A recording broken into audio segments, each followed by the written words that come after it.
This next session is about transformative leadership. I'll introduce the panelists in a second. But this notion of what even is transformative leadership is a big question for us all as well. To my left, maybe not politically, but still, Daniel Riley. He's the artistic director of Australian Dance Theatre, which is the oldest contemporary dance company in the country. That's true, yes. If we're to use those kind of references. He's a Wurundjeri man from Western New South Wales, and he began his journey here with ADT in 2022. And he's the sixth artistic director of the company's in its 58-year history, and the first First Nations person to be custodian of this company in all of its history. He also sits on the board as an associate of a New Approach, which is a research entity here in Australia, and is a think tank in many ways. Yep. I'm just aware that I'm just doing this. There we go. Theatre background. Further along here, we have Grace Okereke, who made sure that she connected me to the pronunciation of her name in such a beautiful way, and thank you for that. Grace has been in the sector for over 2 decades, and she's the founder and executive producer of Uprise Rebel, a company whose main aim is to support Black and global majority female choreographers and administrators, as well as developing inclusive audiences. Grace and Uprise Rebel work predominantly on a national, pan-European and international level, working across performance productions, touring, fundraising and strategic development, and has a number of companies under her wing, or their wing, as an organisation, which she can talk about in next time. And further along to my left, Emil Kang. He is the Program Director for Arts and Culture at the Mellon Foundation, where he leads the grant-making program nurturing exceptional creative accomplishments, scholarship and conservation practices, while advancing a diverse and sustainable ecosystem in the arts. But that's a big call. We'll talk about that. In a good way. Mr. Kang previously served as the Executive and Artistic Director of the Carolina Performing Arts at the University of North Carolina at Chapel Hill, a major multidisciplinary performing arts program he founded in 2005. In 2016, Mr. Kang was also named Special Assistant to the Chancellor for the Arts and founded Arts Everywhere, a major campus and community-wide initiative dedicated to integrating artistic practice, learning and engagement in the lives of the entire community. Mr. Kang has served as a member of the National Council on the Arts since 2012, having been nominated by former President Barack Obama. Name dropper. Guilty as charged. How gorgeous. We're going to have a bit of a conversation up here ourselves as well about transformative leadership. But I just want to start by saying, what is it? What is transformative leadership? Or how do you define it yourself? Daniel, maybe we'll start with you. That's a very, first. So I guess, as Wesley alluded to, I'm the first Nations Artistic Director of a contemporary dance company that is based on Ghana country, also known as Adelaide. Yes, shout out to Adelaideans. It is now my adopted home. So for me, transformative leadership, I suppose, is working in the uncomfortable and working into the spaces, I guess, if you will, to increase those spaces that were maybe not in light or that weren't spoken about or aren't, I guess, front and center, you know, the usual, the norm, that what we know and understand, I guess, my immediate, you know, here in a beautiful proscenium theatre. Proscenium theatres have been on this colonised land for 250 odd years, but yet as First Nations peoples of this country, we were telling stories for 75,000 years. So the idea of transformative performance, or the transformation of thinking outside this, thinking outside a proscenium arch, thinking outside stereotypical governance structures, artistic structures, and the incredible Ian Grandage alluded to the idea of the circle. Mm-hmm. And this is something that myself and my incredible team who are here from ADT about, how can we flatten the top of the hill so more people can be at the top? How can we all be within the circle? Or as I like to call it at ADT, I need to make sure we're all in the same canoe going the same direction. Or now we are developing quite a flotilla of canoes, which is extraordinary because at the beginning I walked in the building on the 10th of January 2022 and me and my executive director, Nick Hayes, were the only two in the canoe. And since then, the organisation has undergone an incredible transformation through all levels. And that's... What is that transformation? I don't quite know. So when I arrived at ADT, Australian Dance Theatre was at 0% First Nations employment. We now sit at 30%. We have 2 board members.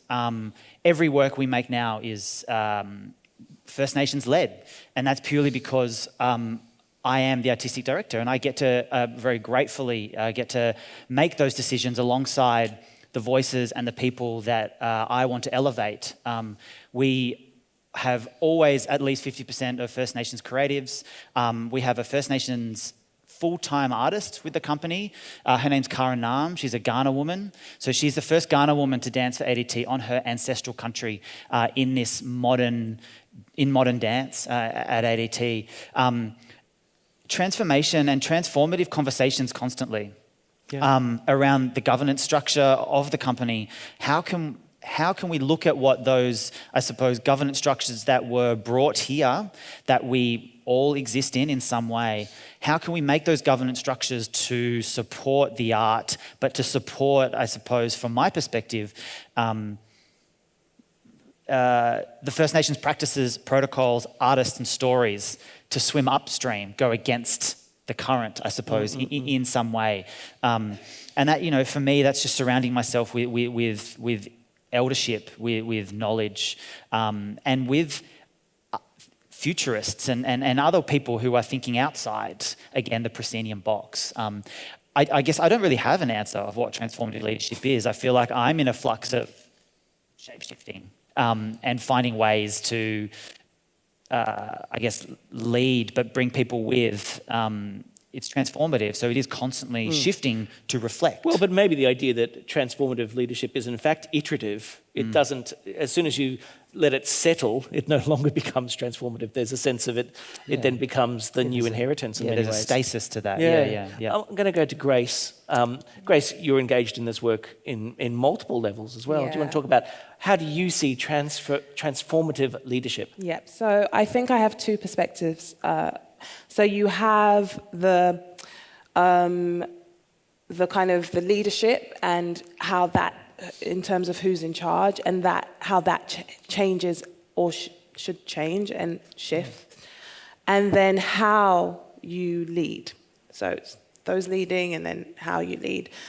And so for me, this is my story. I should have started that way around. So this is my story. So my company, Uprise Rebel, I legally founded it, I think, in 2019, but the kind of thinking behind it started probably 2013.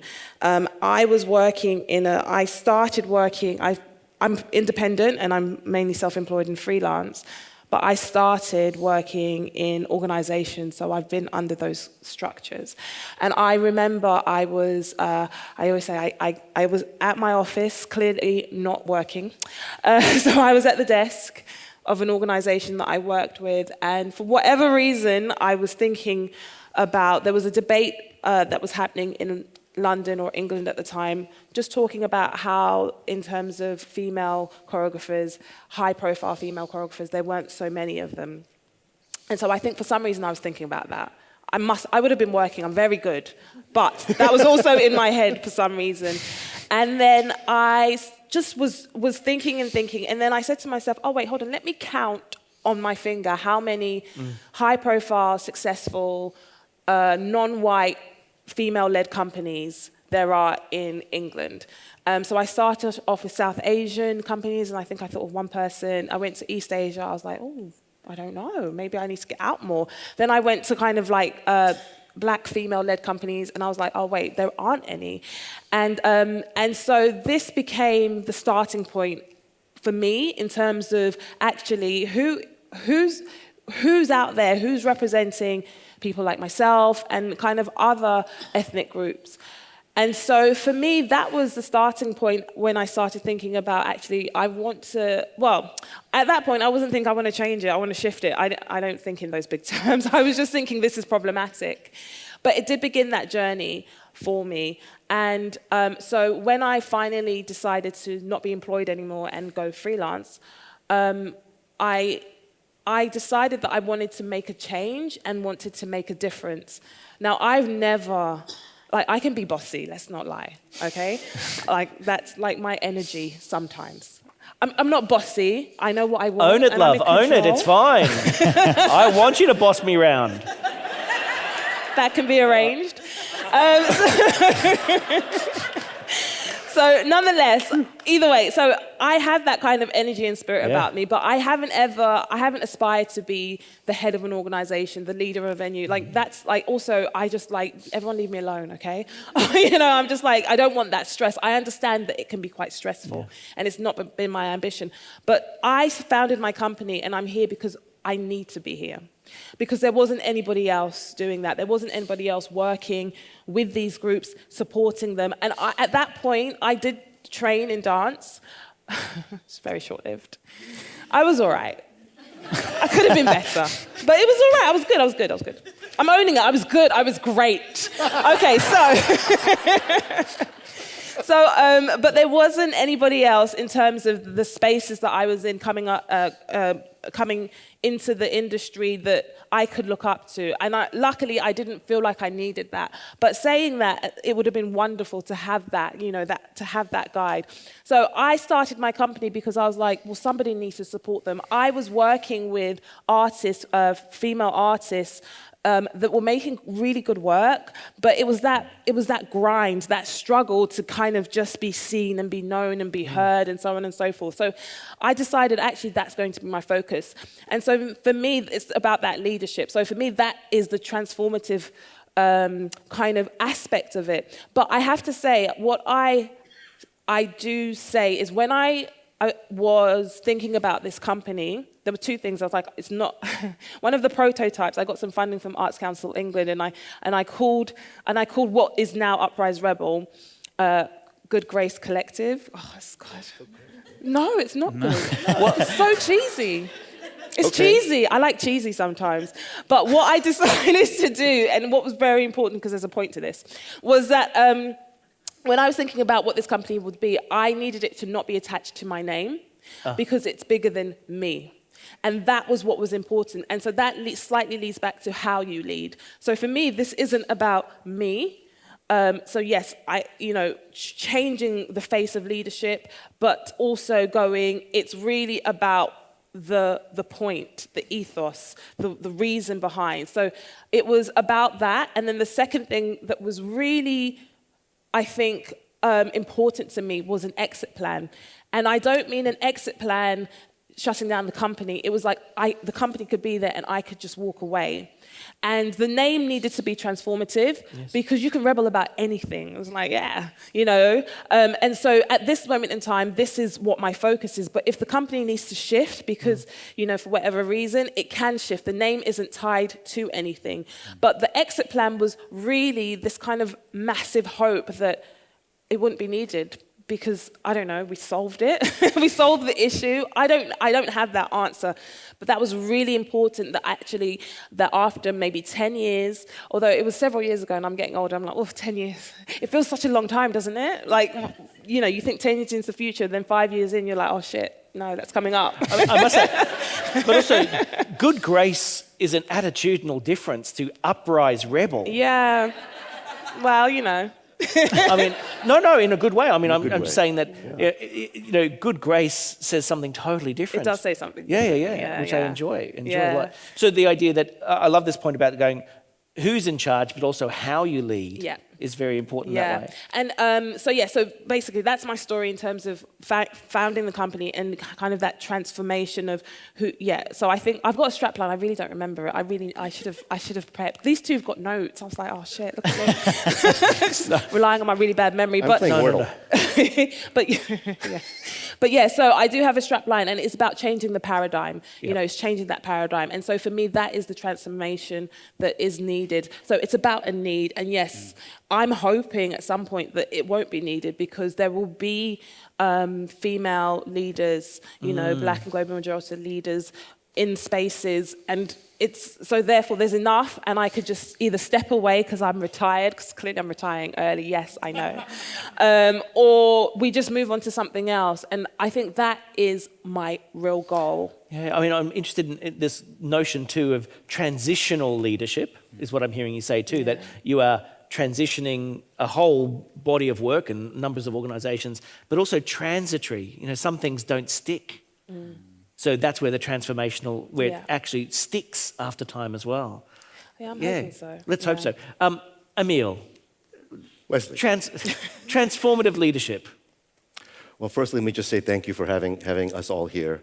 And speaking of leadership, I just want to acknowledge also Auntie Muriel, who is here, of course. And just in terms of leadership, we don't have to look any further than look at the incredible work that she's done over decades. And I also want to just say she was the first person I met with when I landed, because it was important for me to pay my respects to her. So I think the idea of acknowledging where you come from is obviously very important in this country. And certainly, I think when you think about leadership, you have to think about that continuity always.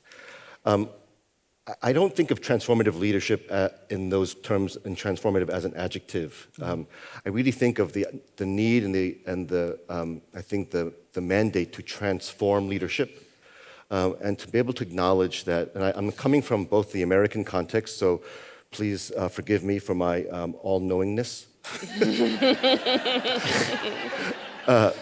And then secondly, also, I do come from a foundation, so I'm doubling down on my all-knowingness, acknowledging all of those privileges that I have. But I would say that the real, and I also come from an institutional background, and unlike I think some of the other colleagues here, I do think of leadership, we think of leadership in the institutional context, and it is not the only form of leadership that we must value. And so I think of, for us at the foundation, and I'm really going to try to traverse speaking for myself and speaking for the foundation, and if anyone wants to call me on that, please let me know. But I do think the idea that leadership is not simply a title. It is not a job that someone is given. It is a value someone holds. And that we have not done a good job in our field, in our sector, in particular to the global majority, of acknowledging leadership as a value that we all should be responsible for, regardless of title. And so when we think about that at the Mellon Foundation, it is actually it is our top line priority for funding, is leadership. But it is leadership in all of its various forms. Leadership in emergent leadership. I don't like the word emergent. I think it's all within us already. We think about transitional leadership, to your point earlier, but also in terms of the importance of what it takes to pass on the helm of an organization to another. And lastly, we really think about the notion that so many other subsectors and communities have not had a chance to build their bench strength of leaders. What does it mean to make sure that we are supporting a community of leaders in development and what that they are doing, and not waiting for leaders to somehow magically appear? And I guess last thing I'll just say is that, as you said earlier, Wesley, that the question between the communal versus the individual. Leadership, for the longest time, and I think we as a funder have been guilty of this at Mellon, we've always sort of idolized that individual leader, and it's always been that white male. And that we've always believed that they somehow must know something that we don't know, and that they somehow just should know, and we should appreciate everything they do. And of course, what's happened to another generation of leaders, and I include myself in that, who've come up in the field, who's not white, we were basically thrown into these positions of leadership. It's almost like we are put into a position of leadership, and we were not interested in doing that, but yet here we are being thrown into that position. And there is a sense of you should know, or somehow that it should just somehow appear to you. So the idea of the individual, for me, is a myth. It's long gone. And I also really want to just say that leadership is a collective idea and a collective action. And so we at the foundation really think about how we can nurture leadership within community. How do we nurture leadership within a community of people? And when people actually take on certain positions of traditional leadership, how are we supporting and developing community for them so that they're not left in isolation, as you said earlier this morning? I mean, I wrote a paper about leadership 2014, and I talked about the idea of also fellowship. How do you then go, I'm going to follow this direction, I'm going to follow this leader for a period of time, and how is that a tag team kind of experience as well? I mean, I've got this question in my head around structural change that is long-lasting as well. I mean, I worked for a company once where, again, First Nations kind of leadership, all those kind of things, employment, etc. And then I left, and then within a year, it was gone. Now, gone by accident, but the idea that change, that First Nations conversation, seemed to be discretionary for some people rather than hard-felt into the values of the organisation. I'll come to you first, Grace, but this idea of going, how do you know that the transformational change that you're leading is going to stick? I mean, you don't. That's it. Next. Yeah. Sorry. Well, or what do you do? What are the kind of practical things that transformative leadership leads to? Yeah, and I think it's you don't, but it's really about how you build that community of potential leaders. So I think in terms of how I see myself in my career, I had that emerging title into my 30s. I was like, are you joking me? But I'm in the middle. I'm just thinking about England. In terms of there are still leaders ahead of me that have been there before, but there are people coming up, and I'm somewhat in the middle. I make sure that there is a lot of work I do. I do a lot of mentoring and professional development support, and I think it's really important. And I'm also trying to figure out who's out there. I might not get a chance to speak to everybody, but I'm kind of keeping an eye out. And so in order for change to stick it's almost like indoctrination. Yeah. And it's really about ensuring that you're supporting the kind of pipeline of people coming through, because the ones that are, I'm saying behind me, but they're not like behind me, but in terms of maybe experience and age, but they're there in the industry at the same time. It's really them, they're the ones that are going to be the leaders. And so if they believe in something, it's going to kind of stick, so to speak. Well, that's the plan. That's the idea. I've always used kind of righteous authority to make change, and thank God it doesn't stick, because that's a terrible way of doing it. But the act of persuasion a lot. Daniel, in terms of how do you make sure this leadership style, this work that you're doing now, isn't transitory, it doesn't stop when you go? What are the things you do? And I think especially about what you just said, that whether it was by accident that there was then no more First Nations business going on after your exit out of that company, is a behavioural thing also. It is maybe they didn't believe it. It slipped off the table because maybe it was seen as like a moment in time ago. Okay, it's done, great. We celebrated that. We celebrated Wes. Cool, now we can get back to business. It's like, well, that is the business. But then to your question, how do you make that a constant business? I think it is about, again, I keep coming back to my analogy of the canoes and making sure that we're all going the same way. And that is this this idea of radical, what is it called? Radical transparency is a term that I heard from one of our staff members, Joshua Tyler at ADT. The radical transparency. So, as the artistic leader of the company, I don't sit in my office with the door closed. I actually don't have a door on my office. And Nick, my executive director, literally lives in a glass box. There is no doors or windows. So everything we do has a huge sense of transparency. So there is nothing hidden. There is no, I hold this information because actually it's not your pay grade or you're not to know. It's well, actually, we are stronger if we're all together. If we are all in belief of the river and where we're going, then that's an emotional, spiritual, intellectual understanding and buy-in. That's when you know. When you can turn around when you get to the end of the river, you don't have to look around and go, oh, I left them all up there. It's like, oh no, we're all here. Yeah. How was your journey?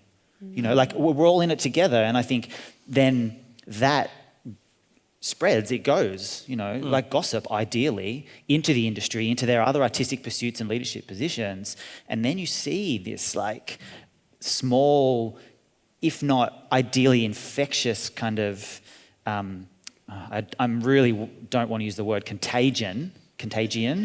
Yeah. I know it's a real, I don't like to talk about it either. I lived in Melbourne. I did the most days of lockdown in the world. And that idea, and a small example of that for me most recently is at Australian Dance Theatre, we co-hosted an event with Black Dance, who, if you don't all know Black Dance, Marinda Donnelly and the exceptional team at Black Dance, and the work that they do for First Nations artists here in Australia, we hosted a program called Black Futures. And this was the largest gathering of artistic directors of multi-year funded dance companies. And we're currently at a point where we have 9 to 10. First Nations dance companies, yeah. First Nations artistically led. Thank you. Yeah. Yep. Is that right? That's right. Yeah. Because I run a company that technically isn't First Nations. And we are having big conversations about, well, where are we going? What's the end of that river? And I remember Marilyn Miller, the founder of Black Dance, incredible icon of Australian contemporary dance here. Yes, absolutely give Marilyn Miller a round of applause. She's extraordinary. And I remember something Marilyn said, and also Marinda reminded me that there was a gathering maybe 10 years ago where Black Dance was born out of, and they would, at that point, were dreaming of this amount of artistic directors. So there is this, like, if there is a belief and a want and a buy-in to it, you know, we are at 9 artistic directors now. Where are we going to be in 10 years? Like, who knows? Maybe we'll have an artistic director of the Australian Ballet. Wouldn't that be a wild idea, you know? Would they want it? Well, I guess that's a personal decision if they would want it or not. But, you know, again, that goes to structural change around organisations as well. So. Yeah, the idea that it could be an option. Absolutely, yeah. Emil, coming to you about, Daniel talked a little bit about some of the skills around the transparency. What other kind of skills do you think transformative leadership has got in its guts? Well, I think, not to be a negative Nancy here, but I think that in the American context of the nonprofit structure system that we have, it is so broken, it has been for so long, in the sense that it is really hard for leaders who are not made in the sort of in the mold of the board of directors that lead these organizations to be successful. Because in many cases, they are brought in a sense, as a response to a moment in time, like we've seen in the last few years, leaders of color, women, others. And the boards, in many cases, you know, like to hire these folks and then pat themselves on the back, and then they go about their work and they think that that leader should now wave a magic wand and do all their work. And so, for me, the challenges really aren't around transparency in this case, because there are already structural challenges where the leader in itself is not set up for success. Yes. And so, how do you address the issues around the structural challenges whereby these boards of directors are held more accountable to understand that your job is not simply to hire someone, but to create the conditions for that person's success.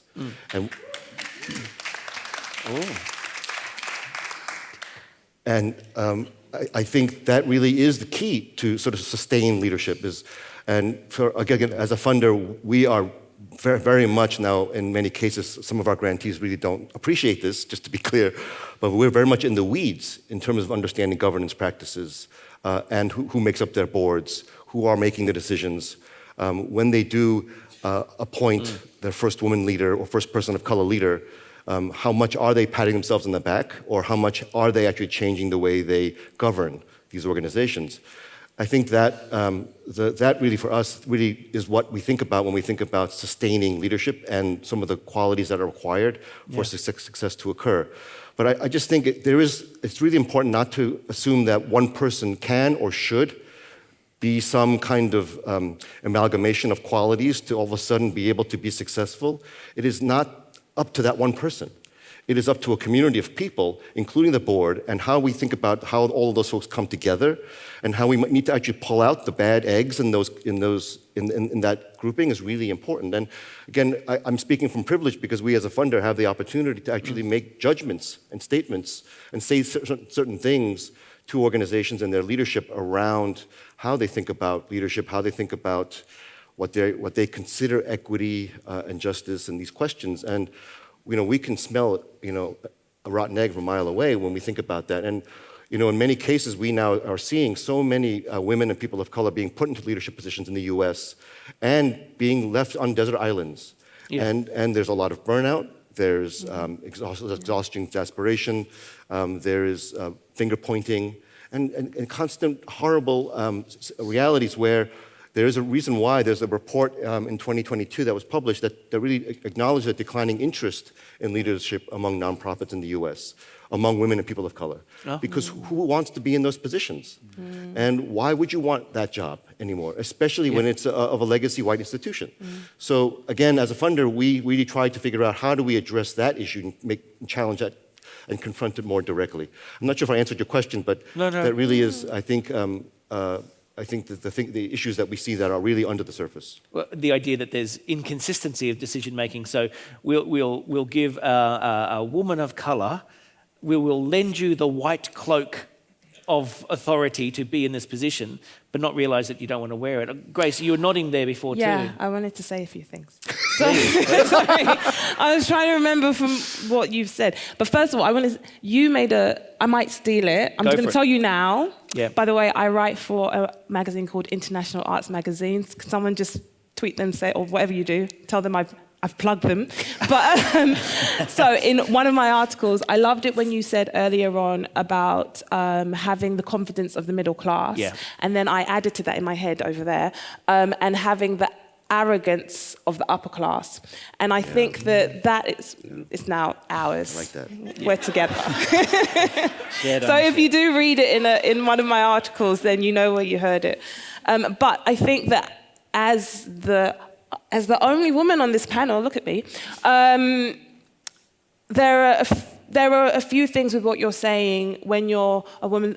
I can't speak for every woman, I can speak for myself, but in terms of how we operate and how we move in life, I still believe that there is that element of us asking for permission, being in our place, trying to adapt to kind of people and places and spaces because, that's what we always have to do. I'm a mother, so carrying that, carrying the family sometimes. Well, we're equals, kind of. Well, he thinks we're equals, but I'm in charge. So, in case you didn't know. In case you didn't know, I'm in charge. Don't tell him that. I hope we're not recording, right? So basically, there's a lot that, in terms of being female, the way that we move through life is very specific, and I think we're still quite apologetic. We still kind of wait in place. And I think one thing I have known and been trying to do more, even though I can be direct and pushy and all of that, I feel my femininity,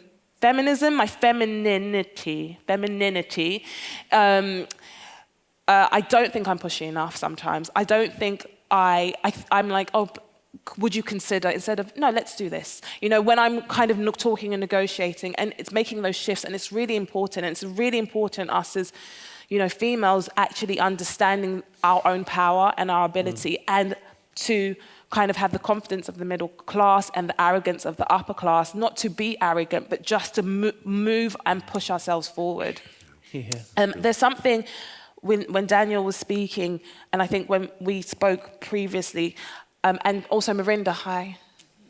I know Mirinda really well, and one thing is we met in 2020, and what I, through Mirinda, see and love is kind of this community of the First Nation peoples from whatever the region is. So whenever I'm at ISPA, Mirinda's always telling me about something. She's always doing something. People are always coming together, and it's like this community that feels really from the outside in, although I'm always invited, sitting there, just like, but it feels really great. And I think I'm not First Nations in that sense, but I almost feel proud. I feel it's so great. We don't necessarily have that.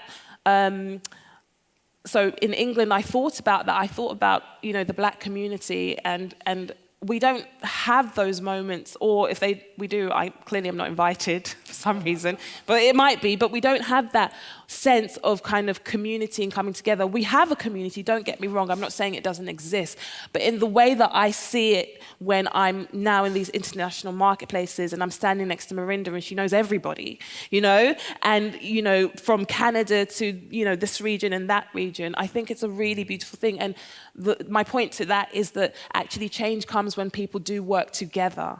And that is the key thing. And it's that strength in numbers. And so it's what at least I'm trying to do, is bring people together so that so there's more of us out there. So that is the only way we can make change. I'm hearing in this too, we're going to move in this next 10 minutes into some practical things. And obviously it'll be not one size fits all kind of approach. But I've heard already the idea of going, actually at all levels of decision making, or whatever levels we're talking about, the idea of at a board level, at a governance level, at an executive level, that you need the representation of the idea at all levels to get kind of transformation there. I hear the idea of transparency of vision kind of going forward as well. That's very important. The idea of community and the sharing of that dream, and then in many ways taking out the rotten eggs, I think you called it, Emil. The idea of taking out the stinky thing and putting it over there if that needs to be put aside. Are there other kind of practical things that you see as being important to enact transformative leadership? May I jump in? Please. I think we have to start with, again, I talk about structural change, but we have to acknowledge that maybe the leadership structure that the organization has known may not be what takes it forward. Yeah. And so just break that down. What do you mean? So a single all-knowing CEO type person and a set of sort of senior leaders under that person and then sort of trickle down from there, that single model of leadership may not be the right model going forward. And so having the courage and the foresight to actually question the actual structure of leadership, I think is really important. Well, but look, I mean, who gets to carry the blame then?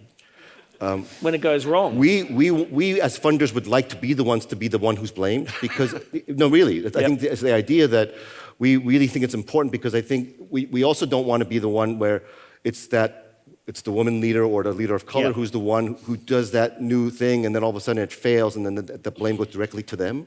It's really important that that's not the case. So how do we think about leadership structure and how the organization itself considers it is a whole nother ball of wax, obviously, because I think in many cases, many organizations have a hard time making substantive change.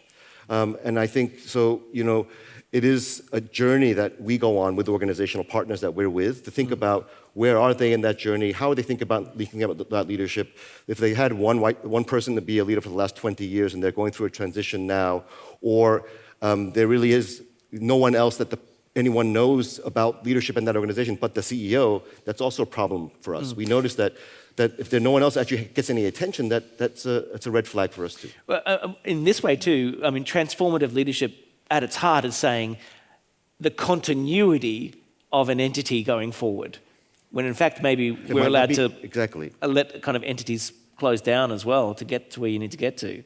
Oh, Grace, you rolled your eyes there. What do you think? I think I need to stop being so expressive. Never, please don't ever do that. Yeah, you do need to let people close down. But I think that it's that notion of, in order for things to change, people have to give up their seat and their place. I remember working in an organization, and it's the same one that I was sitting at my desk thinking about the other thing. I think, it was there. And I was like, why are they? Actually, they've closed down now, actually. You closed them down? Well, No, I didn't. Don't clap for that. No, don't do that. Don't have that much power. Sorry. I remember thinking that why are they still operating? Yes. I remember thinking this because I felt that they were doing, at that point they'd been established for many years, but it was very stagnant, and they were doing things for the sake of doing things, and they weren't innovative, and so on and so forth, and they were Arts Council funded, and I just always think that money could be going to X, Y, and Z. Yeah. You know, people that are struggling to just even make a dent. And I think sometimes, you know, for those who were in the Anthony Field Academy on day one, where I was firing everybody, I think they were like scenarios. I was like, fire them, fire everybody. That's just shocking. But the point is, sometimes I think you need to be that harsh and that brutal in order for people to kind of move forward. And if you're really serious about it, you have to look at who's out there, and you have to kind of like, actually, you've served your purpose. And you're not moving forward, so... But it ain't broke, Grace. No. It ain't broke. It's broken. So why do we have to change it? Why does it have to transform? No, it's totally broken. Just because you're not looking at it, put your glasses on. You know, it's broken, there are cracks, and they're using like the good glue, you know? So I think that...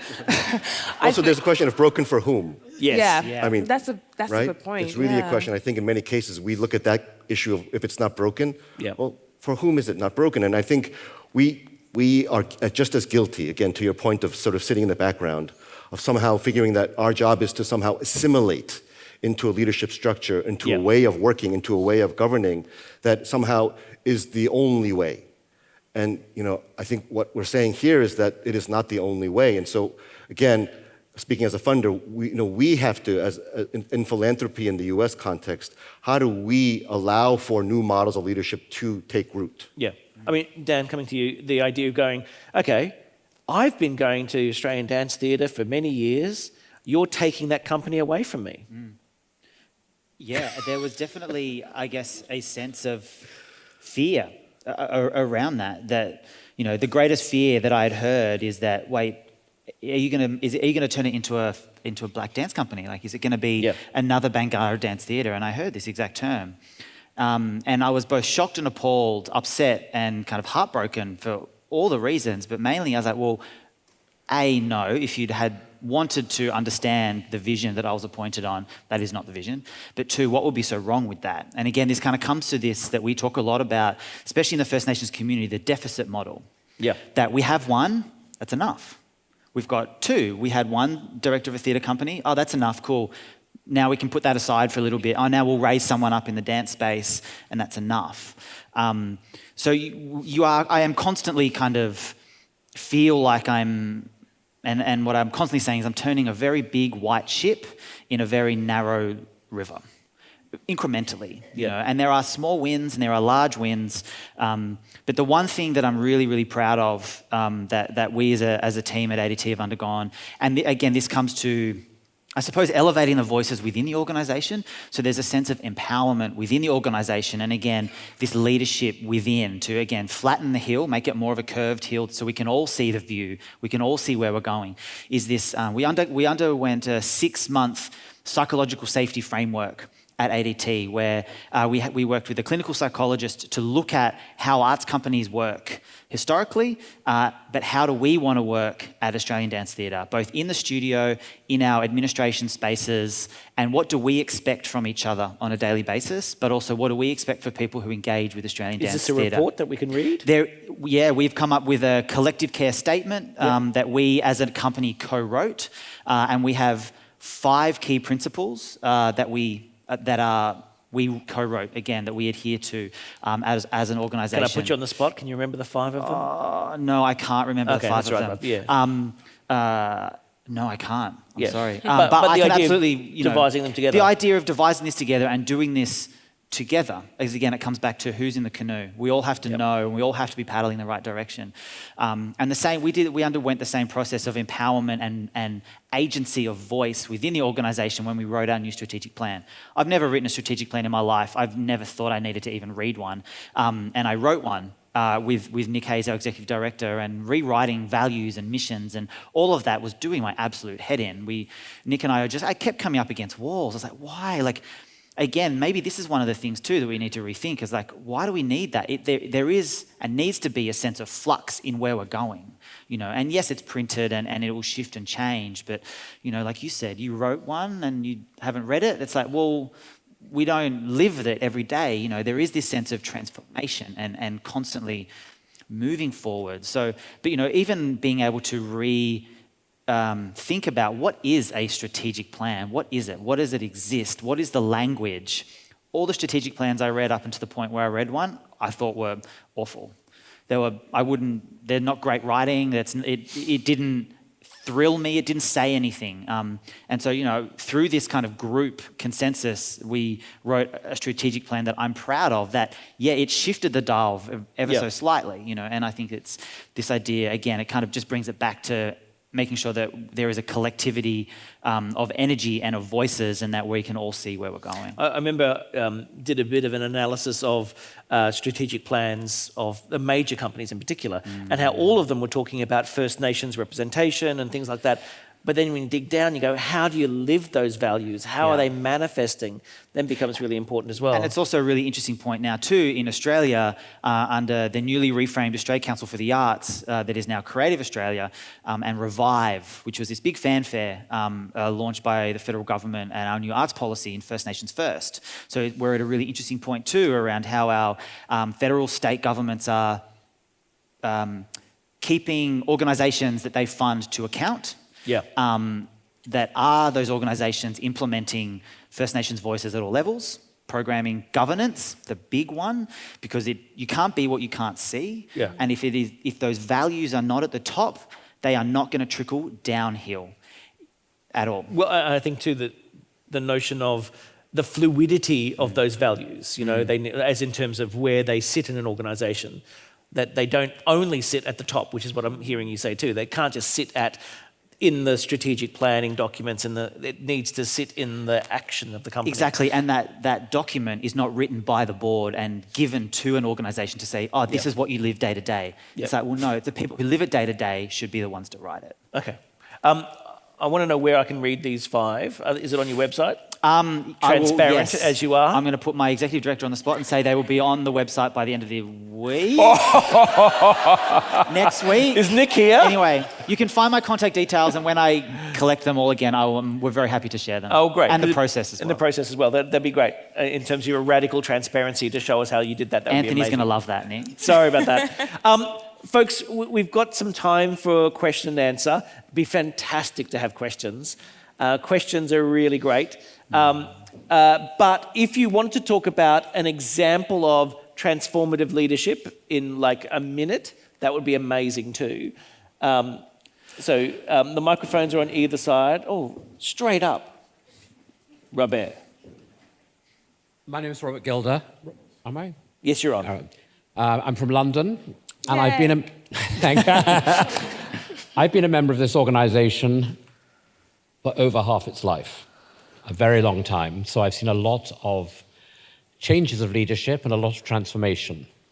And I don't want to embarrass too many people in this room, but it's actually very interesting. In 1986, I think, or 87, I came to my first ISPA conference in London. They brought it to London for the first time. ISPA is an American-founded organisation.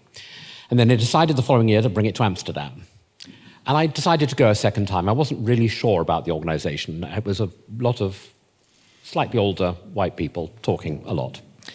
But there were 2 people that year, a man from Ann Arbor, who ran a performing arts sort of organisation for in one of the big universities, and an extraordinary woman from Texas who had a big performing arts series in San Antonio. And they were the 2 people who made me want to become a member of ISPA, because they inspired me. 20 years on, Kenneth, who was the gentleman from Ann Arbor, brought a young man to his first ISPA conference called Emil Kang. And I remember meeting Emil on his first day, and I immediately thought, of course, here is a man for the future. And Ken was a true leader and a man of great inclusion. Robert, I can hear this going long. Yeah, I'll try and be quite quick. But I just want to say this organisation is a good example of seeing the marvelous Benson Poor in Singapore, who ceded to the lovely Yvonne Tam here, who spoke to us so glowingly this morning. I just want to say I had the privilege of knowing Anthony Field, who founded the Academy, and if he was alive today, he'd be smiling at what happened the last 2 days here. It's been transformative being part of this organization and watching the way leadership has. And I'd like to also pay a tribute to David Bale. I don't think when we appointed David Bale, we said, please transform our organization. Yeah. But his work and his passion and his inquiring mind has led to his leadership being transformative. Marvellous. Thank you, Robert. Thank you.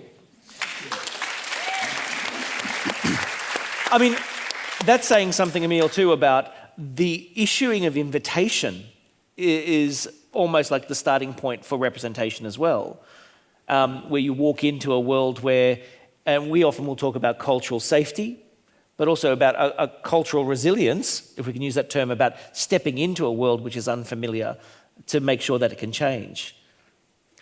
Yeah, thank you, Robert. And I have been coming to ISPA Congresses now for almost 20 years, and I was really held very graciously by Ken Fisher in that first Congress in 2005, which was my first one.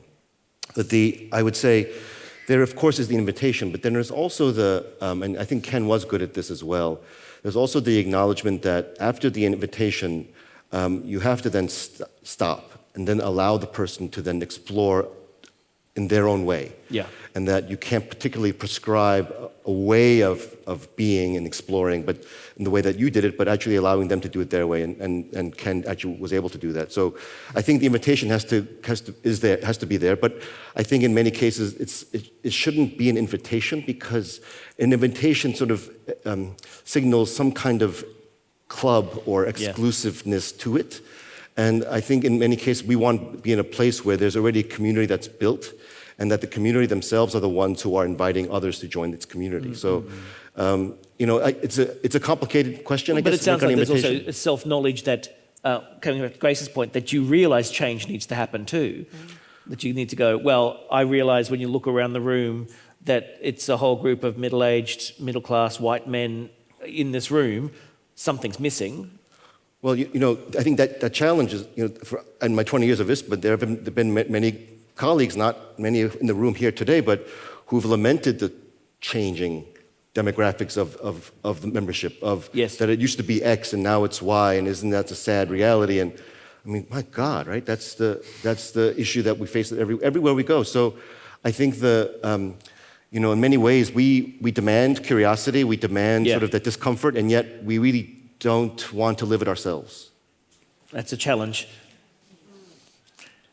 Hello. Hi, I'm Michelle Witt from the Meany Center for the Performing Arts in Seattle, Washington. And I wanted to first say thank you, Emil and the Mellon Foundation, for funding the Fellows Program, which is our Global Fellows Program, which really has transformed ISPA in incredible ways. So you talk about alternative forms of leadership, and I'm curious, and I guess this is a question for Emil, but also for anyone else on the panel, but can you give one example of a new model that you think is perhaps something that will potentially guide the future of leadership models, or at least something that's really, really effective for some of your grantees? Or again, this can be a question to anyone on the panel, but I'm curious about an example. I think Daniel was also talking about how he's doing it in his organization. And it's also, but the structure is, and absolutely Daniel, but you and Nick are you're the two at the top. But I'm curious if there are different hierarchical structures or non-hierarchical structures, that are working, that you see as potential future. Examples? I think it's important to note that there isn't a single answer to any of these questions, right? Obviously, we know that. But I think we are funding organizations that actually have multiple different models. Some have shared leadership models where there is a completely flat hierarchy, where everything is done by committee. And that sounds horrible, but I know. But there are people who all serve in terms of very specific leadership roles within an organization. Yeah. There are also places where leadership is spread around 2 or 3 people, and the 3 of them become sort of the leadership group, and they run, and we are supporting organizations like that. I also think leadership has to exist in a sense outside of an organization, and so we want to support leaders to understand that they have the support around them that can help what they do back at their organization. And so we create structures for leaders to have community outside of their organization. And so just in terms of the structures and examples, there isn't one opportunity. I do think at the end of the day, we are really fighting an uphill battle of boards who only see leadership in one way. And so it's very rare to find organizations that are ready to actually make those kinds of changes. And well, I'm also hearing you say a community of organizations too, that the organization is not hermetically sealed from another, so you can kind of change and shift. Grace, anything to add there? Yes. Sorry. I think there are 2 different things.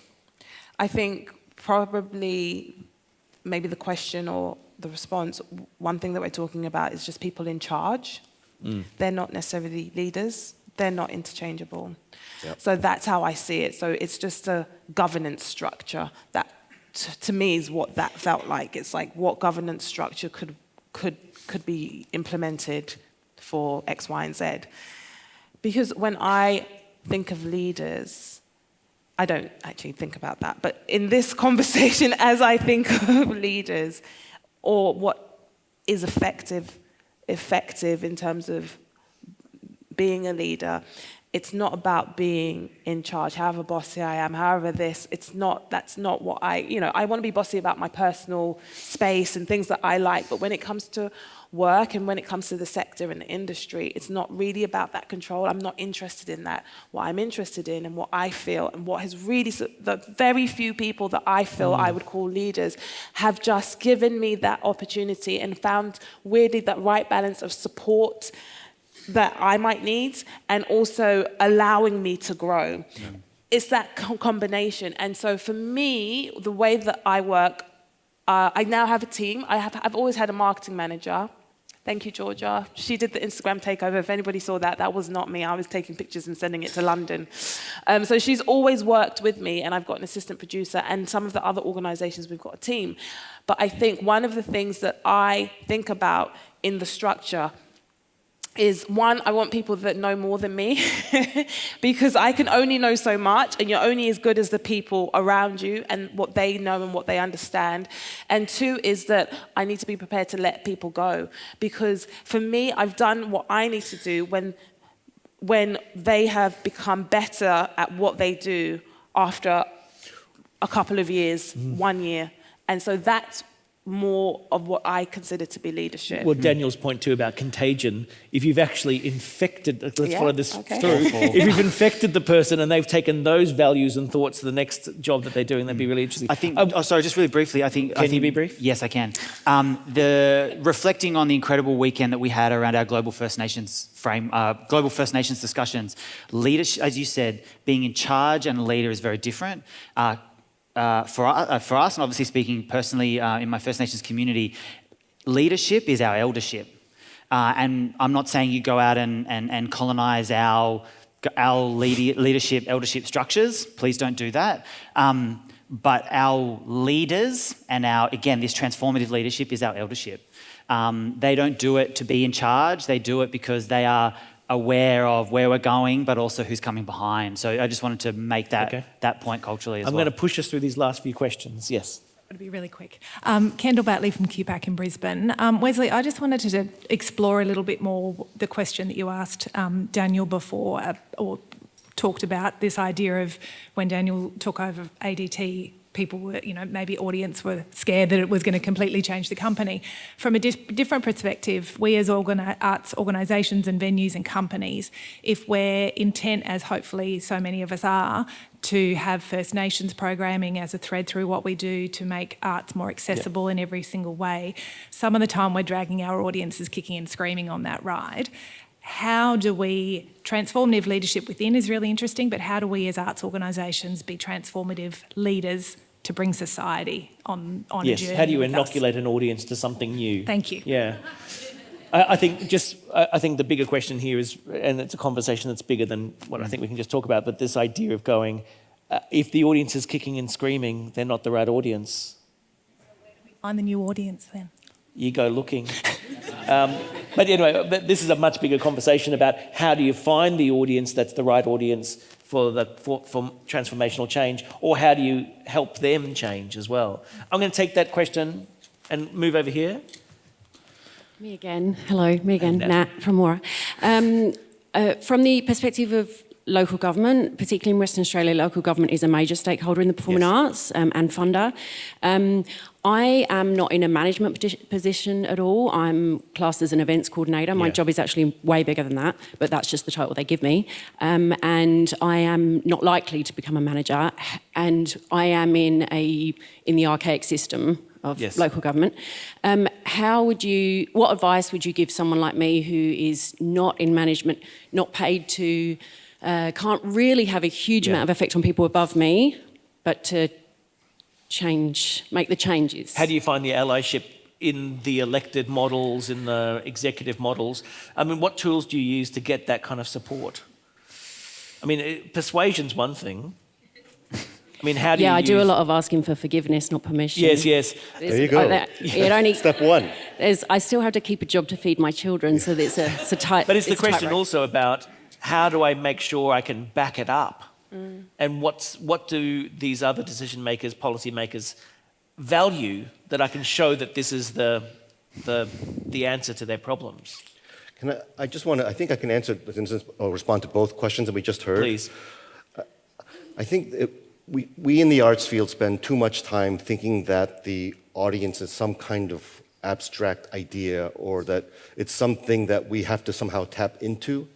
When instead, I really think that the questions really should be from to within. The questions around like, who are we?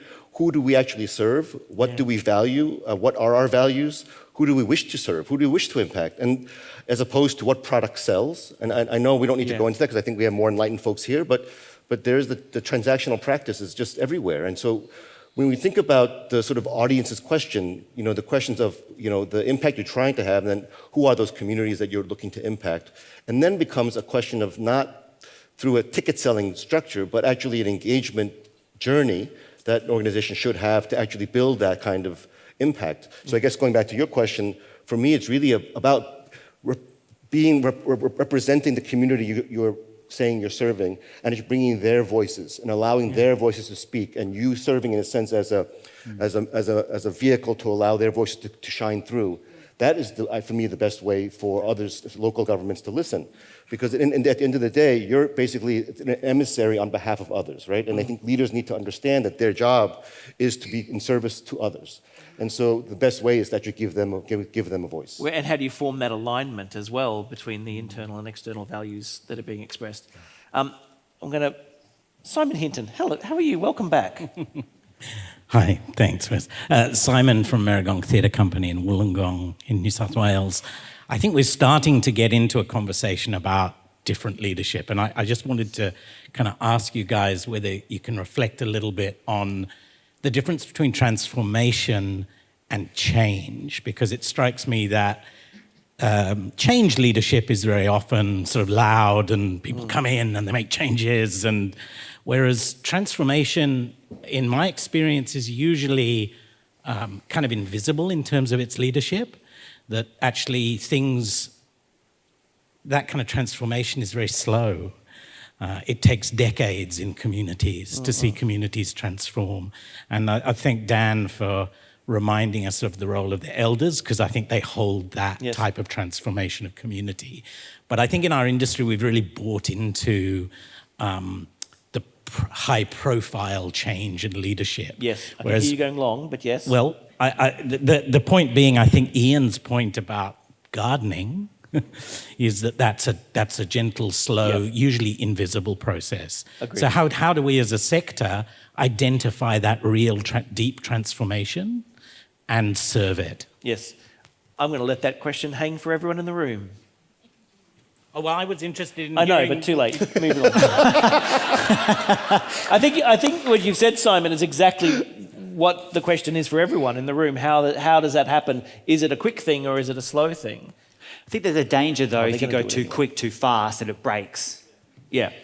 I think that's a real danger, which we're all aware of and know. So, Well, and the difference might be change is an action being pushed, and transformative is something that kind of grows organically as well. from within, the shape-shifting. But I also we're doing think, it anyway, sorry. Simon. Look at that. Hello, I'm Torben from the Philharmonia Orchestra in London. Good, thank you. And I have a question that's actually related to this. You said earlier on that in leadership positions in the arts, we are now used, certainly people in this room here are used to perceiving it as a constant process of change. Junior staff often find that very unsettling and are asking from my sense, are looking for stability, a notion of stability at the same time.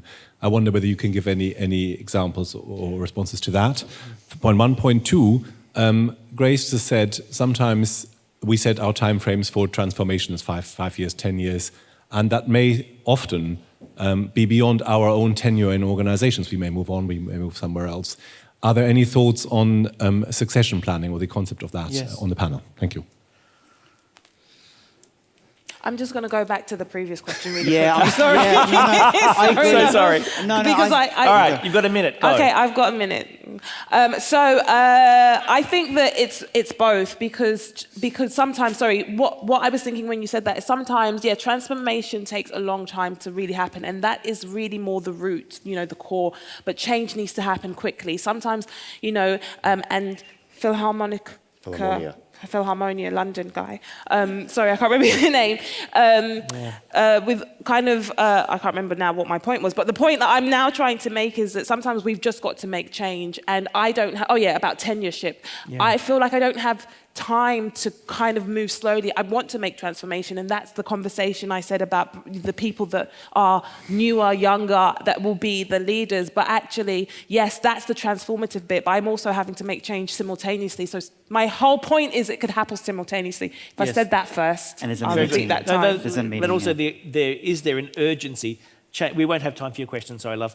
But the idea of the urgency of change versus perhaps the luxury of transformative. But also we think of this thing as constant when in fact it might actually be, you do all this work and then it flips all of a sudden too. There may not be one way of doing things. Can I comment on Thorben's first question? You don't need permission, go. Okay, which is, sorry, You don't do apologise either, go. I think, Thorben, my only point I would make to that question really about what you're calling reflecting change fatigue or instability around change. It really depends on the kind of change that the organization is going through. I think there's a real kind of change around a marketing strategy, a change around staffing structures, a change around things, and there's also a change around values. And I am really sure that when you think about generational differences, that if you actually are representing the values that the young people are actually really insisting that we actually embrace, that they will not be tired of that change. And they will not see that as instability. I think there is a real need and a desire. We're hearing this everywhere that they're seeking change, especially with the millennials and Gen Z. So it's a really question around what kind of change that is being had at that organization at that moment. And avoiding the kind of self-infantilizing versus infantilizing others too around that process. We are coming to the end of this session, and just as it always is, it gets really exciting just before that last little bit that always happens. I'd just like to say that there's a whole range of things here that have come out. There's a lot of stick and carrot conversation in this as well about the necessity for change, and that change is normal and everyday, but the idea of what are the different ways that change can happen. And we've often talked here at this forum talking about cultural perspectives, also gendered kind of perspectives of different ways of working. There may also be a whole range of other transformative changes that we haven't mentioned in this gathering that we might need to think about and to take to lunch to think about all those things. But I do want to say that each of our speakers have a lot of things in common about the way they're approaching things, about the way they're manifesting, and the fact that none of them are wearing socks. Said that. that so if you do want to think about transformative change, imagine your footwear, think about the ways forward, and please can you join me in thanking our panel.